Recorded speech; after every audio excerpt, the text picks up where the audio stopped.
नहीं आता कोरोना। चलो तो बोलो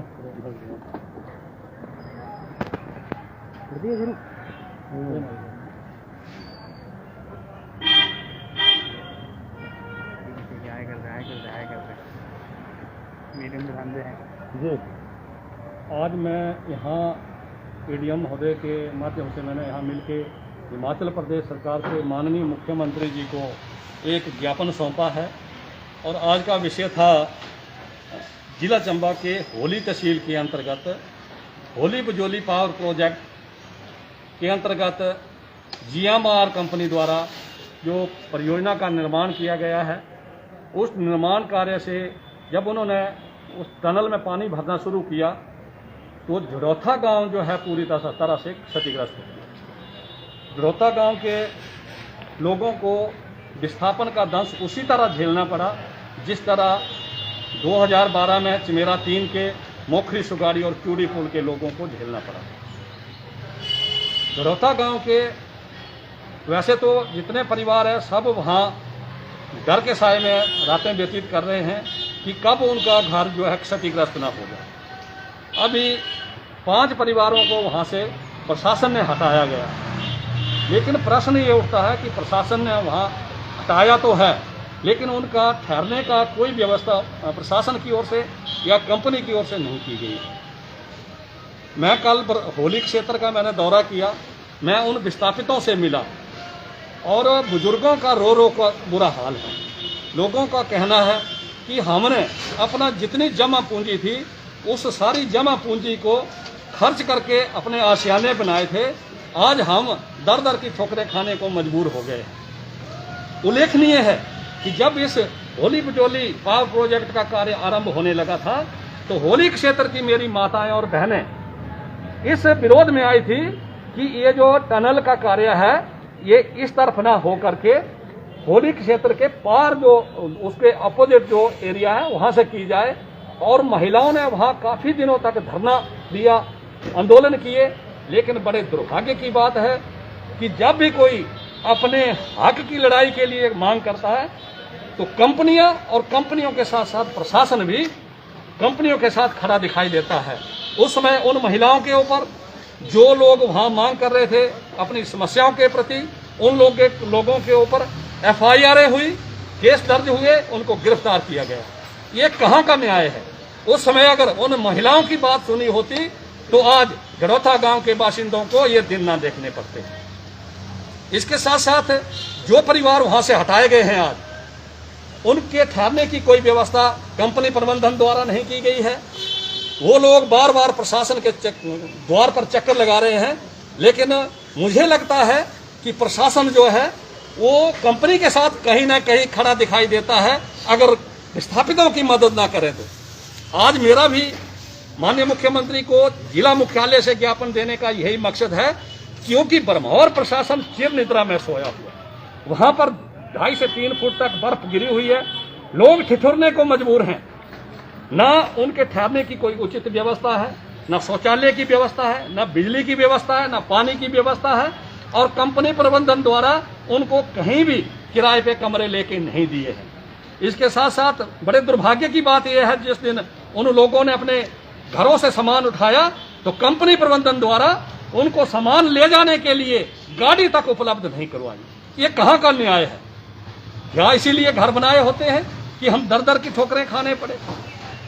मजदूरी करके, मेहनत मजदूरी करके लोग अपने आशियाने इस उम्मीद से बनाते हैं कि हमारे यहाँ जीने मरने का काम आसानी से हो, वहाँ ठहरे। अब कोई ऐसी वैसी घटना घट जाती है तो अपने मकान में आदमी निसंकोच जैसे मर्जी कर सकता है। कुछ लोग ऐसे मकानों में रह रहे हैं जिनके रिश्तेदार माइग्रेट हो चुके हैं गर्मियों तक। जब गर्मियां वापस आएगी, सर्दी का मौसम जाएगा तो पुनः अपने मकानों में वापस आएंगे, तो वो लोग कहाँ रहेंगे? ये चिंता भी साथ साथ सता रही है। तो मेरा हिमाचल प्रदेश के माननीय मुख्यमंत्री से निवेदन है कि बरमौर प्रशासन की चिरनिद्रा को भंग करें और जो विस्थापित परिवार हैं उनके ठहरने की उचित व्यवस्था करें। कंपनी वहां उनको किराए पे मकान लेके दे। अगर कंपनी मकान किराए पे लेने में सक्षम नहीं है, मकान उपलब्ध नहीं है, तो कंपनी की जीएमआर की होली में कॉलोनियां बनी हुई है, कॉलोनियों में उन लोगों को ठहराया जाए।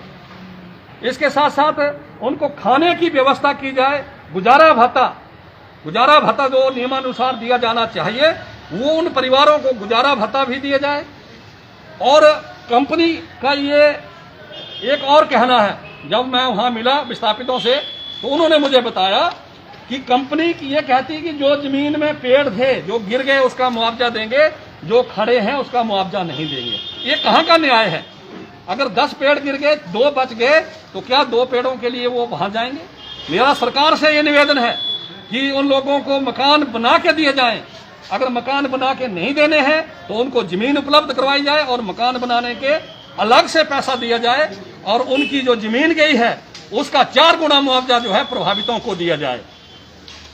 अभी तुरंत प्रभाव से जो मेरी मांग सरकार से और जिला प्रशासन से है, ब्रह्मौर प्रशासन से है, वो जो परिवार ठहराए गए हैं उनको सही रिहायशी मकानों में जहां बिजली पानी और शौचालय की व्यवस्था हो वहां ठहराया जाए और उनको तुरंत से गुजारा भत्ता प्रदान किया जाए। अगर ये कार्य नहीं हुआ तो ठीक 5 दिन का मैं समय ब्रह्मौर प्रशासन को और कंपनी प्रबंधन को दे रहा हूं और 5 दिन के पश्चात अगले सोमवार को यहाँ चंबा मुख्यालय में ब्रह्मौर प्रशासन की और जीएमआर कंपनी की चिरनिद्रा को भंग करने के लिए प्राचीन वाद्य यंत्रों के साथ यहाँ थाली पीटो आंदोलन करूंगा। उसके लिए पूरी तरह से ब्रह्मौर प्रशासन और जीएमआर कंपनी प्रबंधन उत्तरदायी होंगे। मेरा पुनः आप सबके माध्यम से हिमाचल प्रदेश सरकार से निवेदन है कि विस्थापितों के ऊपर अत्याचार को रोकिए, उनके ऊपर अत्याचार मत होने दीजिए। जमेरा 3 में भी ऐसा ही हुआ, वो लोग भी आज दर की ठोकरें खाने को मजबूर हैं। इसमें ग्रामीणों का क्या कसूर है? क्या ग्रामीणों ने टनल लीक की? क्या ग्रामीणों का इसमें कोई दोष है? ग्रामीणों का तो कोई दोष नहीं है। उन्होंने तो इसमें कोई अपना रोल अदा नहीं किया कि उनकी टनल लीक हो। आज उनके आशाने उजड़ रहे हैं, उनके परिवार वाले, एक परिवार के 2 आदमी कहीं रह रहे हैं। और सबसे बड़ी बात यह है कि जहां एक परिवार अपने अलग अलग कमरों में रिहाइश करता है, उन लोगों को सारे परिवार के जितने सदस्य हैं उनको एक ही कमरे में, और उन कमरों की हालात देखें तो आपको रोना आ जाएगा, रह रहे हैं। इसके साथ साथ उन लोगों का जो अपना और सामान है वो कहीं दूसरी जगह रखा हुआ है, जो आज की दिनांक में वो लोग रह रहे हैं, वहां उनका कोई सामान नहीं आ रहा है उन कमरों में। दूसरा, माल मवेशी भी, हमारा जो कल्चर है ग्रामीण कल्चर, वहां माल मवेशी भेड़ बकरियां भी होती हैं, और उन माल मवेशी को कितना दुखद पहलू है क्यों न जिनके मकान गिर गए और जो किसी दूसरे घरों में रह रहे हैं, उन्होंने अपने माल मवेशी ग्रामीणों के सुपुर्द कर दिए हैं। एक किसी को दे दिया, दूसरा किसी को दे दिया, क्योंकि वो लाचार हो गए, उनके पास कोई चारा नहीं था, और उन्होंने अपने माल मवेशी ग्रामीणों के सुपुर्द करके आज वो दर की ठोकरें खा रहे हैं। मेरी सरकार से एक बार नहीं, मैं बार ये मांग कर रहा हूं कि उनका पुनर्वास करें, उनके रहने की व्यवस्था कंपनी प्रबंधन करे। अगर 5 दिन के भीतर ये नहीं हुआ तो एक उग्र आंदोलन मैं उनकी तरफ से जिला मुख्यालय में करूंगा, जिसकी जिम्मेदारी प्रशासन की और कंपनी प्रबंधन की होगी। जय हिंद।